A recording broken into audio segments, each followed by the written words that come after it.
구는요, 구라고 제가 말을 하면은 그 탁구공 내부를 얘기하는 게 아니고요. 탁구공 껍데기, 그 껍데기만 얘기를 하는 겁니다. 구의 정의 자체는 한 점으로부터 거리가 같은 점들을 다 모으는 거거든요.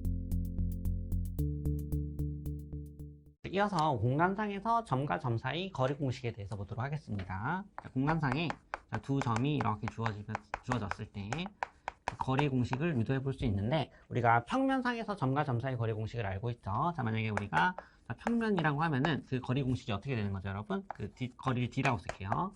루트에다가 델타 x, x좌표 차이의 제곱 플러스 y좌표 차이의 제곱, 요렇게 우리가 이제 유도해낼 수 있단 말이죠. 자, 같은 방식으로 R3에서도 자, 동일한 방식으로 유도를 할 건데, 이제 그림으로 설명을 드릴 건데, 일단 결과를 먼저 써드릴게요.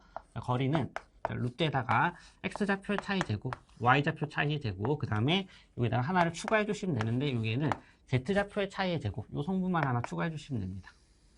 여기는 델타 x, 델타 y. 이건 잘 알고 계시죠, 여러분? 여기에 그러니까 델타 z라는 요 성분만 하나를 딱 추가해 주시면 되거든요. 이게 이제 공간상에서 점과 점 사이 거리 공식인데, 왜 그렇게 되냐라고 생각을 해보시면은 일단 만약에 그 R2에서 먼저 관찰 한번 해볼게요. R2에서 두 점이 주어졌을 때, 예를 들어서 이런 점이 주어져 있고 이런 점이 주어졌다라고 해볼게요.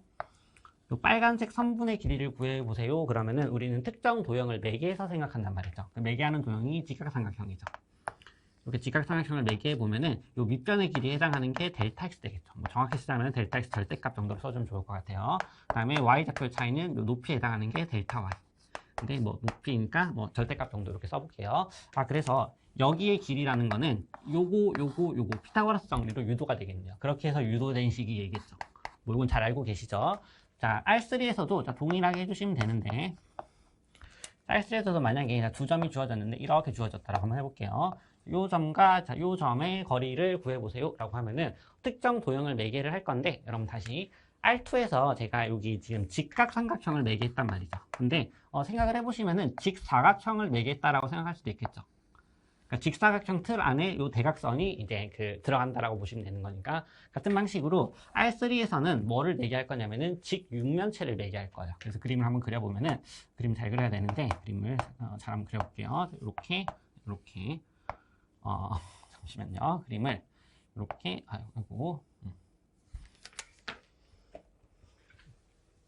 거꾸로 한번 그려보도록 하겠습니다. 이렇게.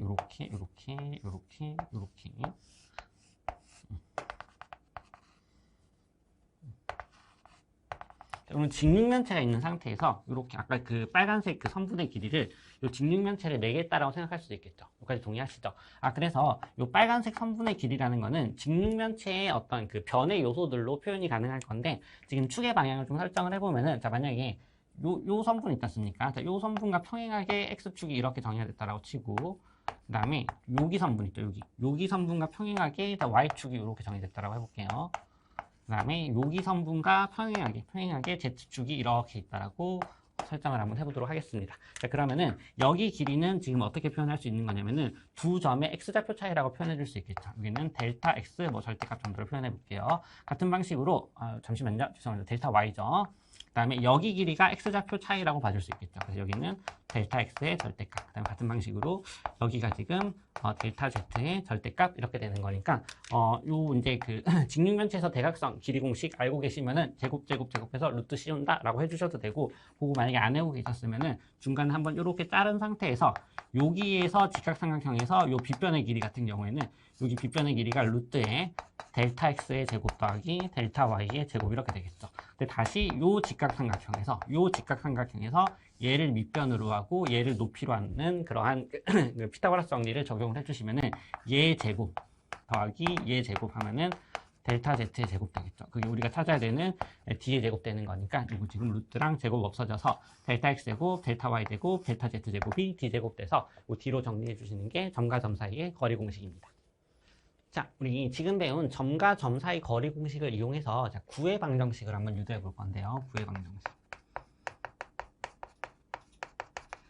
여러분 어릴 때 기억을 좀 잘 떠올려 보시면은 원의 방정식 그 처음 배울 때 기억하시죠? 아마 고등학교 1학년 때 배우실 건데 원의 방정식 배우기 바로 앞 단원이 뭔지 아십니까, 여러분? 기억하시나요? 좌표 평면이거든요. 그 좌표 평면에서 평면상에서 점과 점 사이의 거리 공식을 익힌 상태에서 바로 다음 단원에 원의 방정식을 유도하게 되어 있거든요. 완벽하게 동일한 논리죠.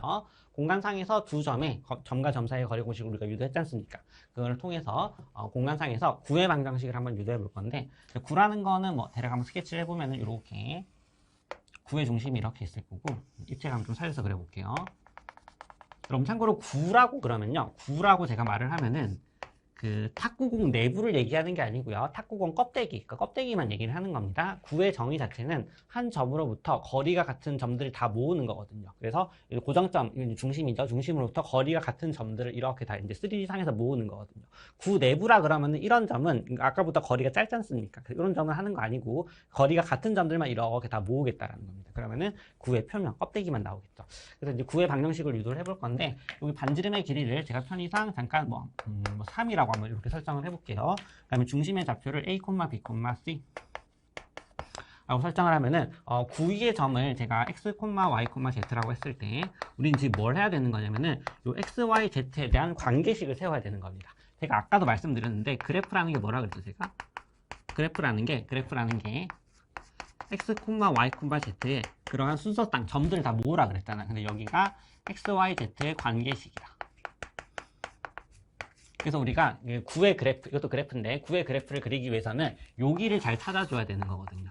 그래서 여기를 지금부터 유도를 해볼 건데, 이 X, Y, Z는 어떤 관계가 있냐면은 A, B, C랑 이으면은 정확하게 길이가 얼마 나오는 거죠? 3 되는 거죠. 이 X, Y, Z라는 걸 다 모을 건데, 이 X, Y, Z가 여기 있어도 되지 않습니까? 여기 X, Y, Z가 있어도 역시 중심이랑 연결하면 3 되겠죠. 심지어 여기 붙어 있어도 길이가 3 되고, 여기 붙어 있어도 3 된단 말이죠. 그 말은 요 구표면에 있는 점들을 X, Y, Z라고 했을 때 항상 중심과 연결하면 거리가 3이 나온단 말이죠. 그래서 점과 점 사이에 거리 공식 써주시면 되겠죠. 그래서 구표면에 있는 점을 X, Y, Z라고 이렇게 써줄 수 있을 거고, 그 다음에 중심을 어떻게 써줄 수 있는 거죠? 중심을 A, B, C. 그래서 이 두 점 사이의 거리가 그 구의 반지름이 나오면 되겠죠. 제가 이제 3이라고 설정했는데 일반적으로 R이라고 써볼게요. 거리가 R이다 이렇게 써주시면 되는 거니까, 우리는 이제 요 점과 점 사이 거리가 이렇게 써주시면은 X좌표의 차이는 X-A 되는 거죠. X좌표 차이의 제곱 플러스 Y좌표의 차이도 같은 방식으로 해주시면은 자 이렇게 될 거고, 그 다음에 Z좌표의 차이는 C 이렇게 되겠죠. 그거에 이제 루트 씌운 게 얼마가 된다고요? 거리 R이 나온다라는 건데, 양변 제곱해 주시면은 요 루트 없어지겠죠. 여기는 R 제곱 나온단 말이죠. 그래서 최종적으로 구의 방정식이 이렇게 표현이 될 건데, 여러분들이 잘 알고 계시는 원의 방정식 있지 않습니까? 원의 방정식. y-b의 제곱은 이제 r 제곱 이렇게 되는데, 여기 이제 성분만 하나 추가해 주신다라고 생각해 주시면, 성분만 하나 추가해 주시면 됩니다. 여기는 이제 플러스 z-c의 제곱을 추가해 주면은 이게 공간상에서 중심이 A, B, C고 반지름이 r이 9가 유도가 된다라고 보시면 됩니다.